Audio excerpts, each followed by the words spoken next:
కావేరి అగ్గిపెట్టి తీసుకురా. వద్దండి. వెళ్ళు.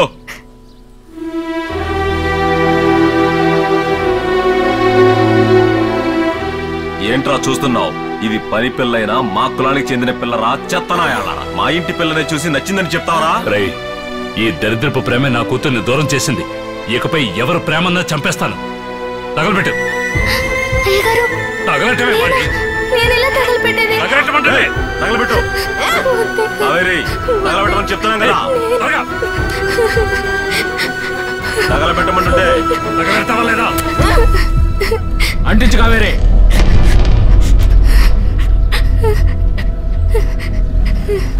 తగలబెడితే శరీరం మాత్రమే కాలిపోతుంది, ప్రాణం నీ దగ్గరే ఉంటుంది. జాగ్రత్తగా చూసుకో. ఏమైంది గీత? రిషిత వచ్చేసిందట. ఏంటి? ఎవడేవాడు? నేను చెప్తాను తనకి. మన వంశ గౌరవాన్ని మట్టిపాలు చేయడానికి ఆయన నిన్ను చదివించింది.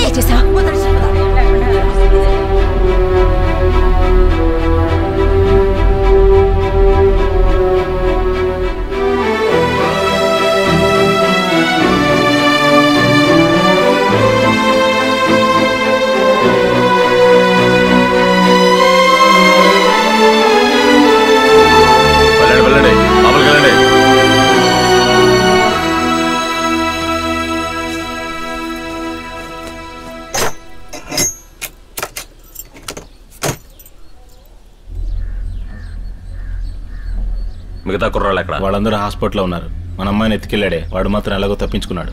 మరి వీళ్ళకి ఎలాంటి సంబంధం లేదంట. ఎంక్వైరీ చేశాను, బ్యాగ్ మాత్రం ఇచ్చారంట. ఇలా చూడండిరా, ఇంట్లో శుభకార్యం ఉంది, అంతా ప్రశాంతంగా జరగాలని మిమ్మల్ని విడిచిపెడుతున్నాను. అది పారేసుకున్నాను, ఇది పారేసుకున్నానని వచ్చి ఉరుములు మిరుపులోని కథలు చెప్పావో కావేరితోనే తగలబెట్టిస్తా. అది తగలబెడుతుంది కూడా. సరేనా? కన్యాకుమారికి వెళ్ళండి, మొత్తం తిరిగి చూడండి, అట్నుంచటే వెళ్ళిపోండి. అర్థమైందా? పరా పరా. ఇదిగో లాయరు, వీళ్ళ మీద ఒక కన్నేసి ఉంచు. అలాగేనా? చూడు, మూర్తిగాడు, మాణిక్యం, నువ్వు, కుమారు ఈ గేట్ చూసుకోండి. కొత్తగా ఎవరైనా వస్తే నా దగ్గరికి పంపించండి. సరేనా? అది నేను చూసుకుంటాను. నువ్వు వెళ్ళు. సరేనా? వెళ్ళి జాగ్రత్తగా చూసుకోండి. రిషితాని 5 ఏళ్లుగా ఒక లవ్ చేశాడు.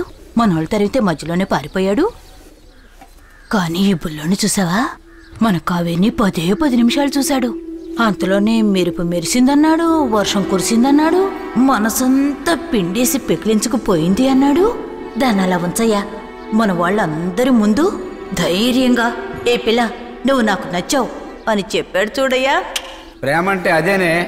అంతే కదయ్యా, అంతకు మించే. నేను ఎట్వెన్తో మాట్లాడాలి. కొంచెం ఎవరి దగ్గర నుంచి అయినా ఫోన్ తెచ్చేవా ప్లీజ్? ప్లీజ్ కావేరి. ఏమైంది కావేరి? నిద్ర రావట్లేదా? లేదు బామ్మ.